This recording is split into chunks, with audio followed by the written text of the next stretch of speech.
페르시아만의 상황이 전례 없는 수준으로 고조되고 있으며 미 해군의 최종 타격 준비와 이란 혁명 수비대의 미 해군에 대한 도전이 이전에 본 적 없는 규모로 뜨거운 접촉에 대한 준비 태세를 밀어붙이고 있습니다.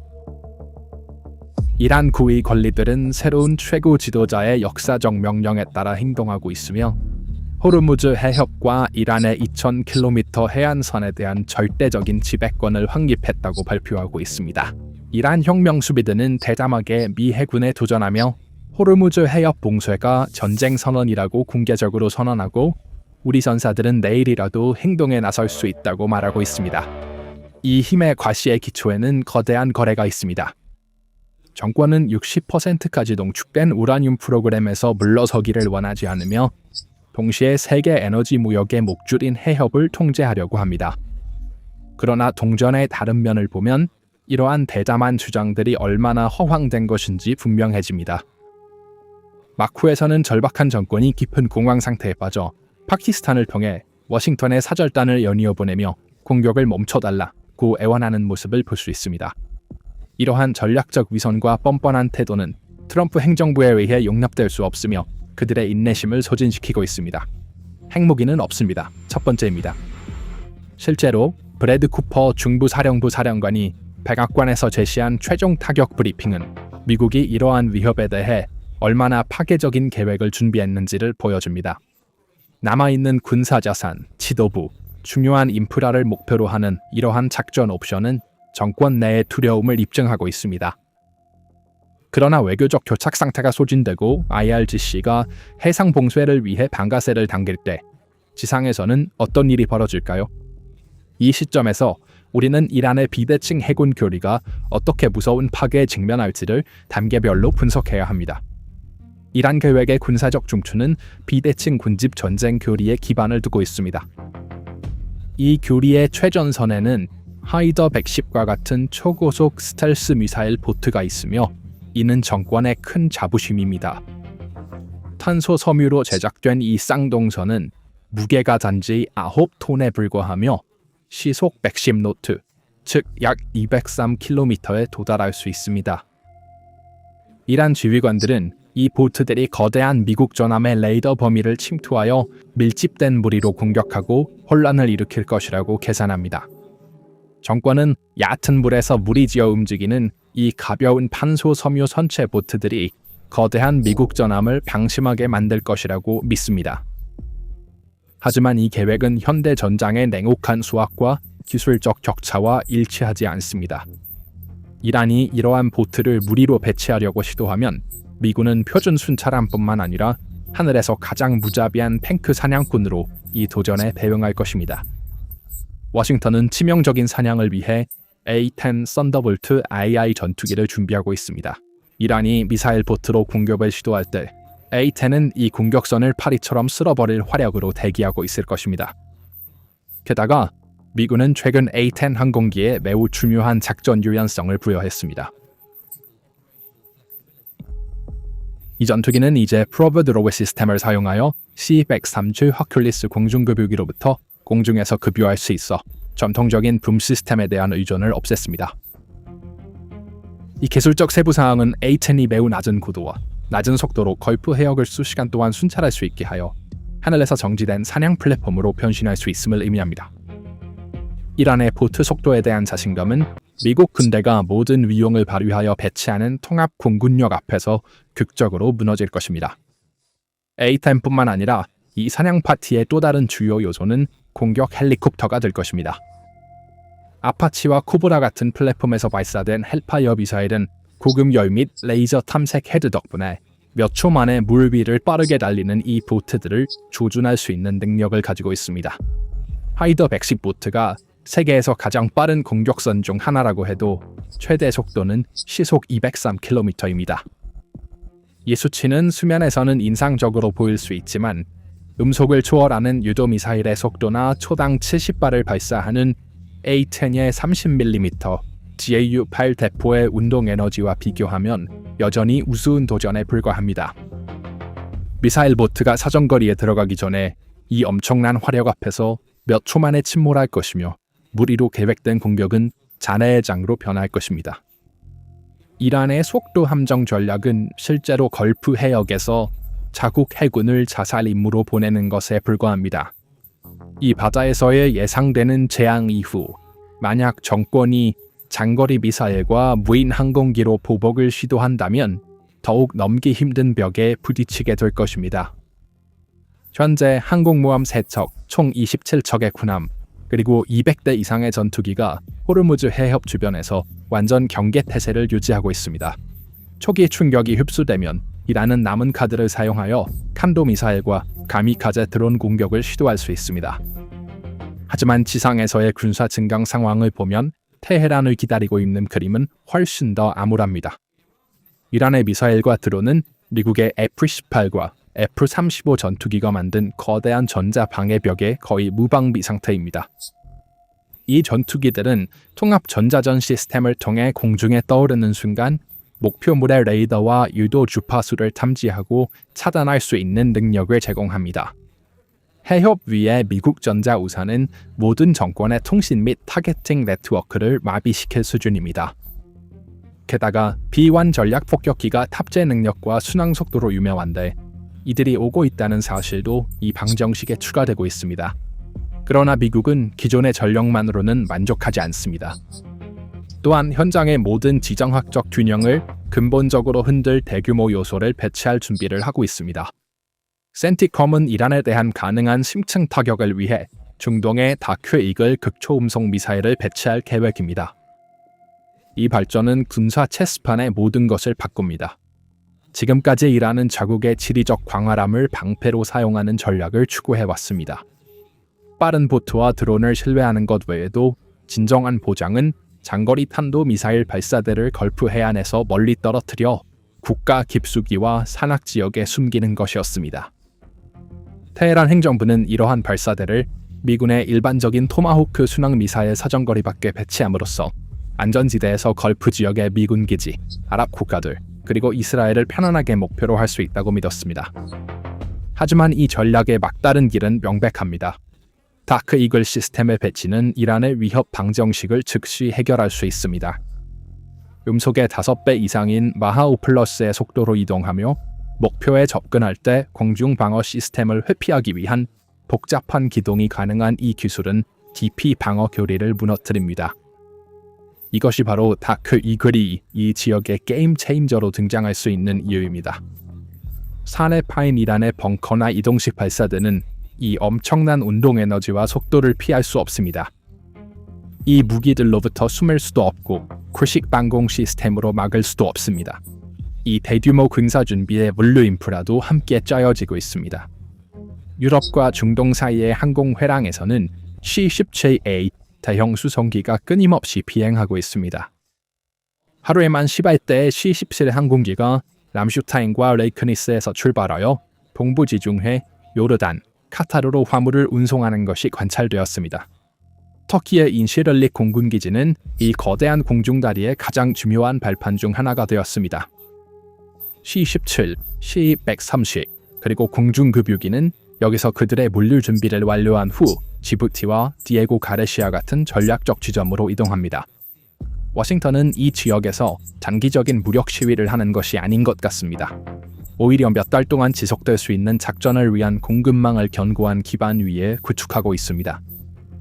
테헤란이 지역 동맹국뿐만 아니라 글로벌 물류 고속도로와도 맞서야 한다는 현실엔 행정부 내의 공포를 더욱 깊게 하고 있습니다. 군사 및 기술적 포위망이 조여지면서 이 문제의 전략적 차원은 테헤란 정권의 내부 구조와 정치적 정당성을 흔드는 단계로 이동하고 있습니다. 브리핑에서 CNTCOM 사령관 브래드 쿠퍼가 백악관에서 트럼프 대통령에게 제시한 내용은 미국 군대의 선택지가 억제에만 국한되지 않음을 증명합니다. 이름을 넘어 모든 측면에서 테이블에 놓인 최종 타격 작전 계획은 정권 교체를 위한 기반을 제공합니다. 목표 목록에는 이란의 여전히 작동 중인 해군 전력의 60%, 탄도미사일 발사대의 절반, 공군의 3분의 2, 그리고 지하에 숨겨진 중요한 군사시설이 포함되어 있습니다.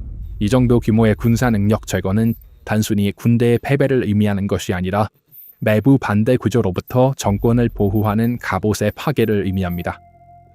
정권의 타협 없는 배중적 자세는 국내 전선의 해체로 인해 점점 더 상처를 입고 있습니다.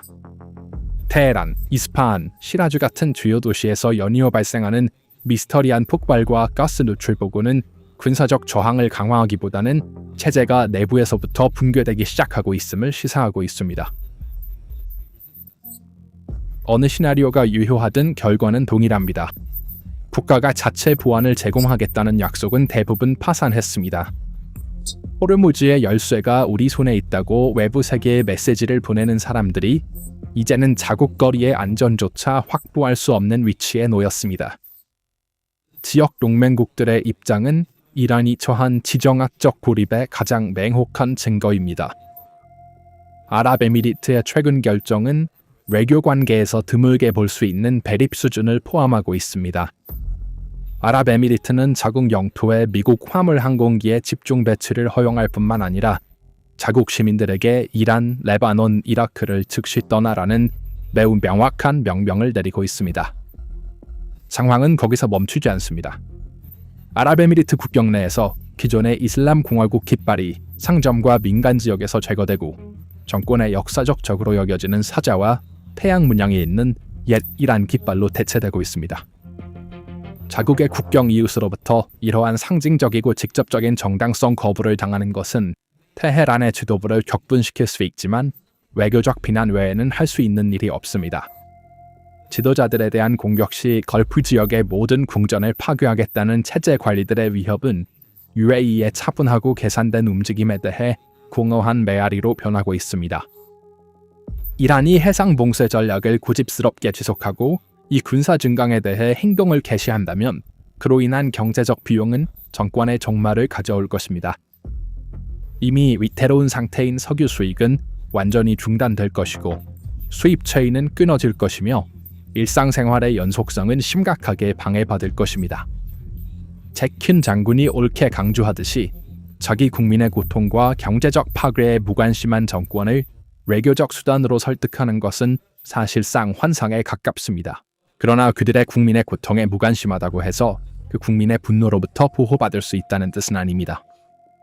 경비원의 월급이 지연되고 헤즈볼라와 후티와 같은 대리 세력의 자금이 끊기며 내부 불안이 커질 때 혁명 수비대가 설계한 이른바 완벽한 군사 교리는 그들 자신의 집안에서 불이 붙는 시한폭탄으로 변합니다.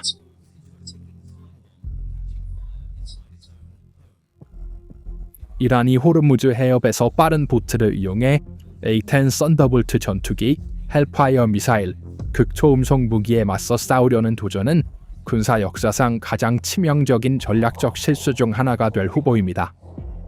속도와 군집 논리에 기반한 비대칭 교리는 하늘에서 내려오는 30mm 포탄과 목표를 절대 놓치지 않는 기술적 우월성 앞에서 몇 초 만에 소멸될 것입니다.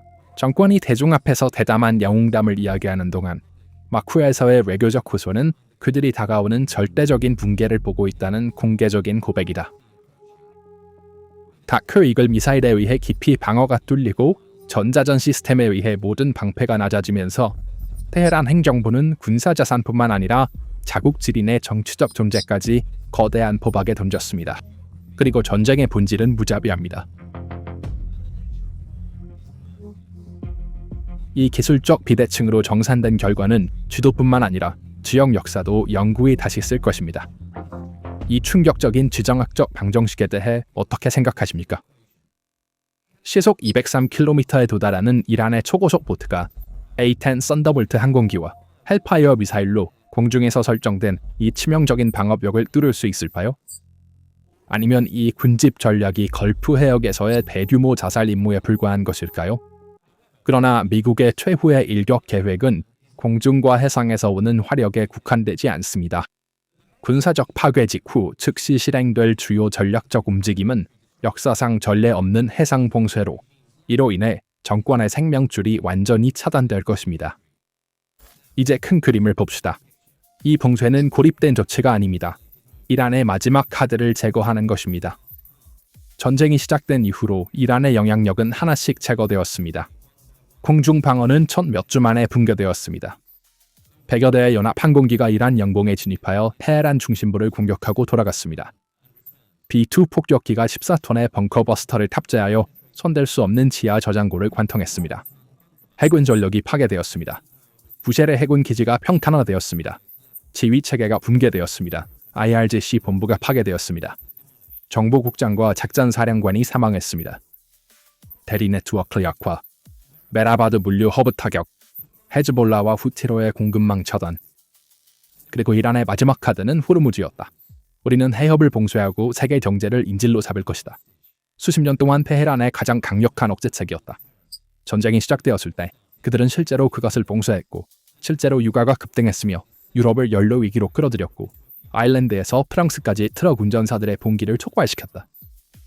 하지만 이제 미국은 그 해협을 강제로 열고 지뢰를 제거하며 안전한 통로를 만들어 세계 무역에 제공하고 동시에 이란의 항구를 봉쇄하고 있습니다. 석유는 나갈 수 없고 물자는 들어올 수 없습니다. 수익은 제로로 떨어집니다. 이란은 해협을 닫아 세계를 벌주고 싶어 했습니다. 미국의 대답은 좋아, 우리는 해협을 열겠지만 너희를 가두는 건 우리가 할 거야. 이란의 무기가 이란을 향해 돌아섰습니다. 해협은 이란을 제외한 모든 사람에게 열려 있습니다.